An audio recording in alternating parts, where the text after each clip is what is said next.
Brothers in Islam, the Prophet ﷺ said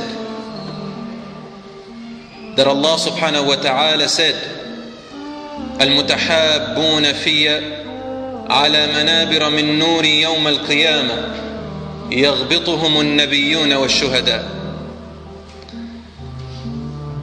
The ones who love each other for my sake will be on the hereafter on high towers full of light.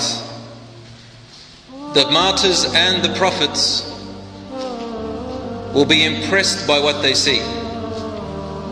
The martyrs and the prophets will be impressed by what they see. Brothers in Islam, what is loving one another for the sake of Allah mean? Love for the sake of Allah subhanahu wa ta'ala is love of the religious characteristic which Allah loves in a person. Which means you may love a person in one way and may hate certain aspects in them in another way. You can't possibly love everything about someone, and you can't possibly hate everything about someone unless they are completely to the shaitan's side. When you look at your brother in Islam, what do you love about that person that Allah loves? Hold on to that love. If you hate something about the person, don't make it something personal. Don't make it one full of envy or jealousy, and so you begin to hate them for what they have. That's why the Prophet ﷺ said in the hadith, سَبْعَةٌ يُظِلُّهُمُ اللَّهُ فِي ظِلِّهِ يَوْمَ لَا ظِلَّ إِلَّا ظِلُّهُ. On the day of judgment there will be 7 categories of people which Allah will shade and protect under His throne, which no other shade will be existent. And one of these 7 categories, brothers, Rasul ﷺ says, رَجُلَانِ تَحَابَّا فِي اللَّهِ فَالْتَقَيَا عَلَيْهِ وَافْتَرَقَا عَلَيْهِ. 2 men or 2 people who love one another for the sake of Allah. When they meet, they're on that love, and when they depart, that love remains. What does it mean? Your brother in Islam says La ilaha illallah Muhammadur Rasulullah and loves Allah and His Messenger, prays to Allah subhanahu wa ta'ala and loves Him. You may hate certain qualities in that person, fine, but there is still something you can cling on. There is still some kind of connection.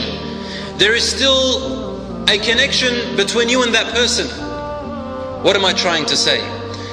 There are some people who, when they find 1 or 2 or 3 or 4 or 5 faults in their brother, and they may have known them for years, right? And they know probably about 50 beautiful qualities in them. Because of that 1, 2 or 3 bad faults which they saw in them, they hate them altogether. They cross them out altogether. Why? If you're going to work by that system, then my dear brother in Islam, you will not like anyone at all. No one. Because everybody has faults. You won't love anyone. In fact, if you claim to love yourself, it's not even true. It's only because of selfishness then. Because you will have so many faults yourself. Loving one another doesn't mean that you love everything about the person. That doesn't make sense. How can I love a person when I can't stand that he lies? I can't stand that he cheats. I can't love him for the sake of Allah. Yes, you still can. Does he go to the masjid? Okay, that's one thing. Is he a person who prays his prayers at least? Yes, alhamdulillah, that's another thing. Does he love the Prophet ﷺ and Allah and His Messenger? Yes, he loves them. He says that. He loves Islam. But there are certain qualities in him you don't like. You can cling on to that and still maintain the rights of your brotherhood. My brothers in Islam, there are differences between Muslims and Muslims. Differences between you and your brothers in Islam. You need to set those aside and focus on the commonalities.